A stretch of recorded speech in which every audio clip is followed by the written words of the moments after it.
Bom, gente, hoje eu vou contar para vocês um pouco da história do tamborim. Confesso a você, eu comecei a tocar tamborim em 2001. Não tem muita informação na internet sobre o assunto, mas eu pesquisei um pouco e descobri algumas curiosidades. Uma delas é uma que todo mundo já sabe, que o tamborim era com couro, não era nylon como nós usamos hoje, era couro. E para afinar ele, a galera ia com couro na fogueira para poder esquentar e apertar o couro, porque o couro, quando está em contato com o calor, ele estica. E aí o tamborim ficava afinado. Só que um tempo depois, criaram o nylon para colocar no tamborim. Mas por quê? Porque o couro afrouxava.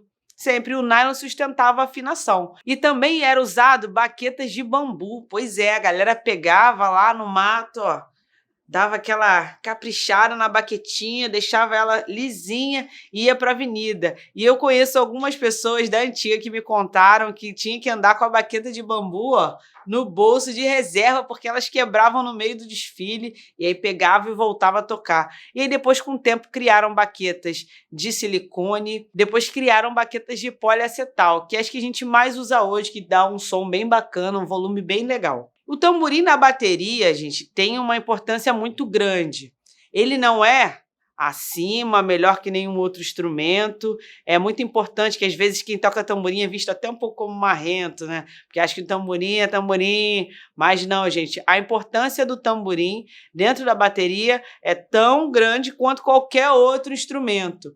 O importante é cada um executar a sua função de forma correta. Sendo que o tamborim, a função dele na bateria, além de sustentar o samba com o carreteiro, ajudar na sustentação, ele também faz desenhos acompanhando o samba enredo, ou no momento de esquenta da bateria, o diretor pode criar desenhos para dar uma dinâmica. Ele também é importante para a dinâmica da bateria. Quando o tamborim está fazendo carreteiro, é um tipo de dinâmica. Quando ele sai ou faz um teleco-teco, é uma outra dinâmica. Nós vamos falar sobre tudo isso, carreteiro, teleco-teco. Mas, no samba enredo, ele é muito importante para acompanhar a melodia, sendo que, muitas vezes, o tamborim ele acompanha exatamente a linha melódica ou, muitas vezes, responde a linha melódica. Tá rolando lá um samba, aí o samba fala pam, pam, pam, pam, pam, pam. Um exemplo, tá, gente?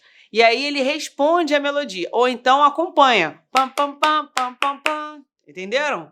Pam, pam, pam, pam, pam, pam. Ou responde ou acompanha. O ideal é usar mesmo o feeling, ouvir bastante o samba na hora de criar o desenho. E quando vocês estiverem aprendendo o desenho, aprendam primeiro o samba, que aí vai ficar muito mais fácil para aprender o desenho. Tá? Isso são pequenas dicas que vai rolar durante o curso. Mas o tamborim é importante não só para dar essa dinâmica à bateria, mas também ajudar a sustentar o samba. Então esse foi um breve histórico aí que eu passei para vocês do tamborim, a função. Qualquer coisa, ó, compartilha comigo aí qualquer novidade que vocês descobrirem também sobre o tamborim, beleza? Fiquem ligados e até a próxima aula.